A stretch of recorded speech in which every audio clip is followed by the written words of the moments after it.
mana yang gimmick, mana yang populis. Tapi kami harus sampaikan. Kalau kami tidak janji, Bapak Ibu nggak percaya sama saya, ini bisa bekerja apa enggak? Saya terapkan waktu saya di Jawa Tengah. Bapak Ibu upahnya segini, dan saya dibully oleh semua orang. Tuh Jawa Tengah percuma tuh, upah buruhnya rendah tuh. Apa yang kamu mau mensejahterakan rakyat, bagaimana buruhnya upahnya rendah? Lalu saya tanya, kawan-kawan buruh, problemmu harian itu apa? Apalagi yang menjadi masalah? Kamar Pak, terakhir itu kamar Pak. Ukurannya 2-3, 3-4 atau 4x4. Kamar mandi dalam atau luar Pak. Itu yang bikin saya ubanan waktu itu Pak. Saya kasih waktu 10 menit, Anda putuskan atau Anda saya copot dari PJ. Karena omongan Anda tidak sama dengan saat interview. 7 menit putus Pak. Saya sebagai gubernur waktu itu, jangan pernah merasa tangannya kotor atau jijik ketika kemudian harus bersentuhan dengan yang paling bawah Pak. Karena itu menyelesaikan persoalan.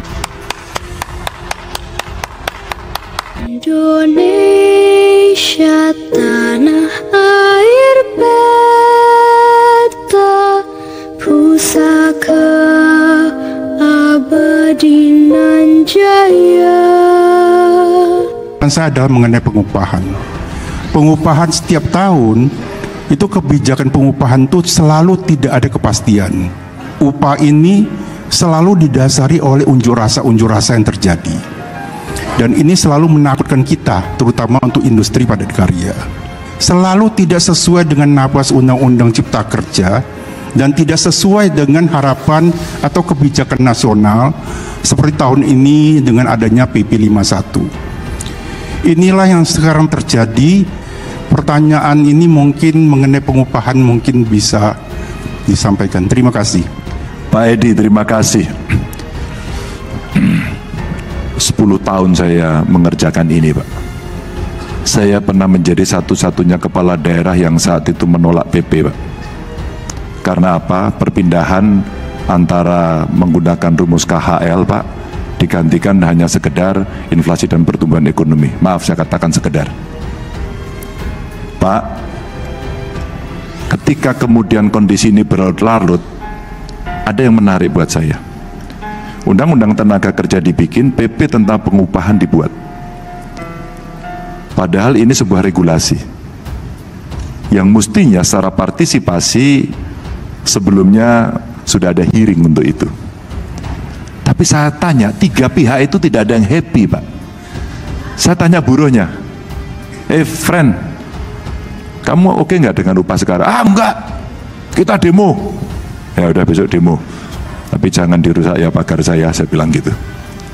Lalu saya tanya pengusaha happy nggak dengan seperti ini? Ah, enggak Pak, kami nggak mau. Oke. Saya tanya Mas Gita, Bupati, Kepala Dinas Tenaga Kerja, Anda happy nggak ngurus ini? Enggak. Loh, ini keputusan diambil kok tidak ada happy tiga-tiganya? Jangan-jangan salah. Karena saya capres ya saya harus kampanye. Karena kampanye saya harus janji. Tapi saya tidak bisa janji asal janji yang nanti tidak bisa dilaksanakan. Nggak bisa, dalam hati kecil saya nggak bisa. Maka Pak Ganjar buatlah seperti tetangga sebelah yang begini itu rakyat akan suka semuanya.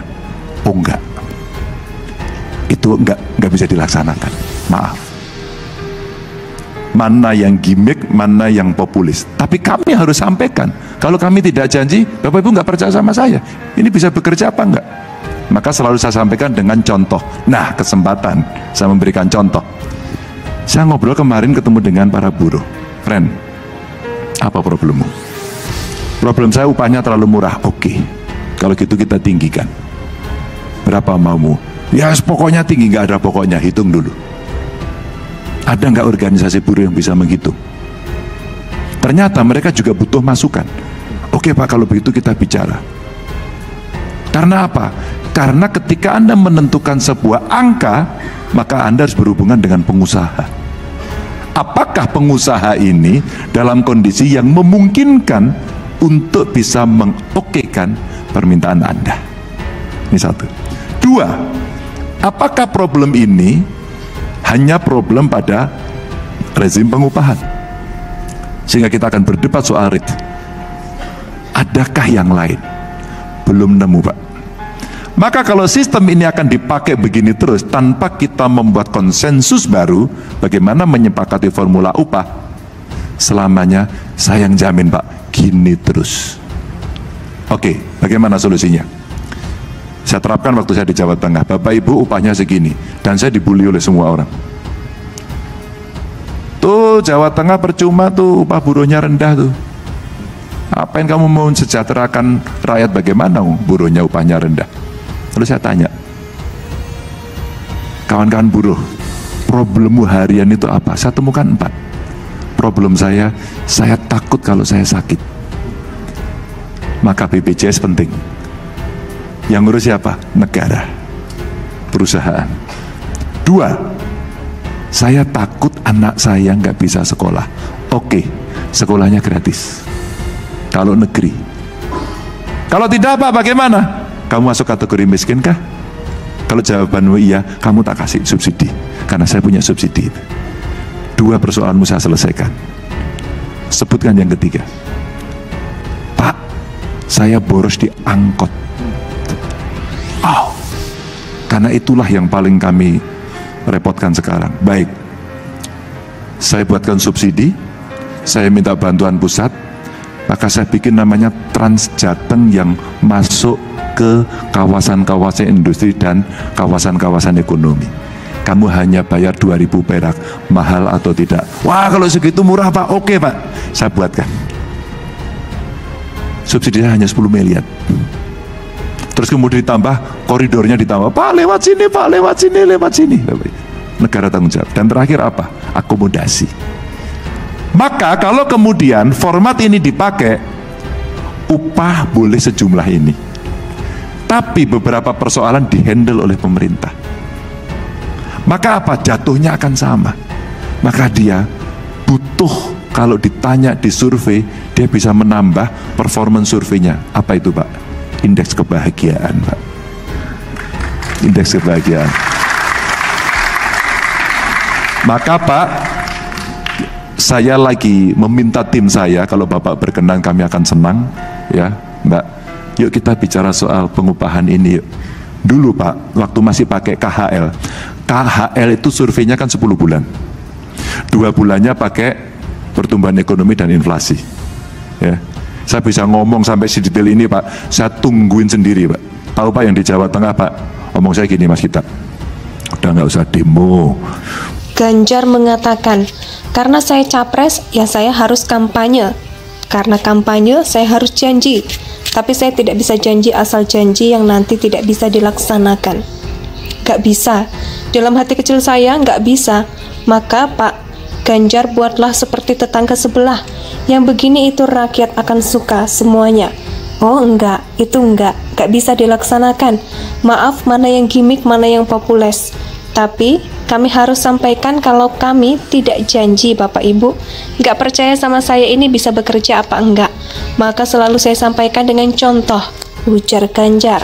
Buruh nggak usah demo, pengusaha nggak usah marah-marah ya. Ini kan mau tripartit. Saya pinjemi tempat saya, tak kunci dari luar sampai Anda bersepakat. Kalau nggak sepakat jangan keluar. Sulitnya minta ampun Pak. Maka pada saat kami membuat sebuah survei KHL, terjadi menteri mengeluarkan aturan pertumbuhan ekonomi dan inflasi. Maaf, tidak bisa. Izin saya hari ini khusus untuk tidak menggunakan itu. Karena saya tanya sama buruh, kan buruh, kamu mau milih pakai PP atau milih pakai KHL? Begitu. Saya tolak dua-duanya, nggak ada. Jadi jawaban saya gitu, nggak ada, kamu harus pilih salah satu. Kalau tidak saya putuskan sendiri. Kami ini mencoba untuk mendengarkan semua. Pengusaha kita undang juga. Pilih mana? Saya ikut pemerintah gitu. Ini pengusahanya baik ini Pak Sofyan, ikut pemerintah. Lalu saya hitung. Hitungan saya gampang kok. Kawan-kawan buruh, selama ini saya buat KHL, Anda sering demo. Karena apa? Anda nggak setuju, padahal formula udah kita bikin. Formulanya udah kita bikin. Rumusnya kita buat bareng-bareng dan waktu itu sekitar ada 40 item. Pak, sampai saya tahu Pak, sabunnya itu sabun batangan atau colek, bahkan tahu saya Pak. Ikat pinggang buruh itu yang bagus kayak punya beliau kulit atau yang sintetis? Ini plastik. Oh plastik Pak. Tenang. Maaf Bapak Ibu, khusus untuk ibu-ibu. Mereka call-nya sudah pakai merek.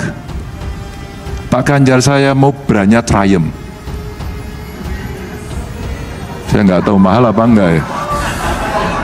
Oh, dia produksinya. Oh, Wakol.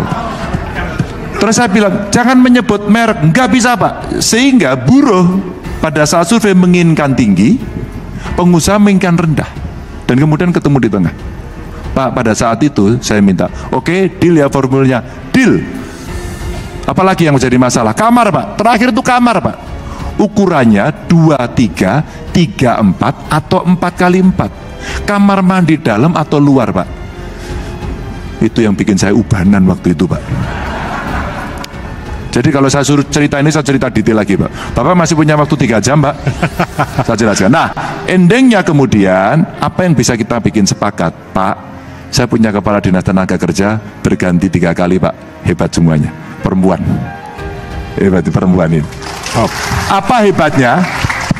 Umpama pengusaha wakil Apindo paling galak siapa? Bu Ana. Datangi dulu Bu Ana. Tenang ya Mbak. Datangi dulu. Bu Ana punya argumentasi. Yang paling galak siapa? Buruhnya. Ya, kita metal biasanya ya. Metal yang paling galak. Metal panggil dulu. Terus kemudian kita dudukkan. Kita jemput pula Pak. Pak, itu psikologisnya beda Pak. Sampai kemudian sepakat. Saya nemu Pak. Bupati saya mau mutusin, nggak bisa. Saya intervensi Pak. Pak Bupati, Bu Bupati, Anda bisa putuskan nggak? Waduh Pak, ini hasil rapat forum Kompimda, nggak bisa. Anda bisa putuskan nggak? Kebetulan PJ. Anda kemarin waktu mau jadi PJ, saya tes. Kalau ada problem serius, Anda bisa menjadi seorang ristiker. Oh siap Pak gitu. Nah sekarang Anda memutuskan nggak bisa. Belgedes saya bilang gitu.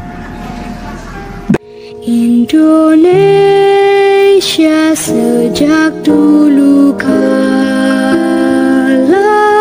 tetap dipuja-puja bangsa.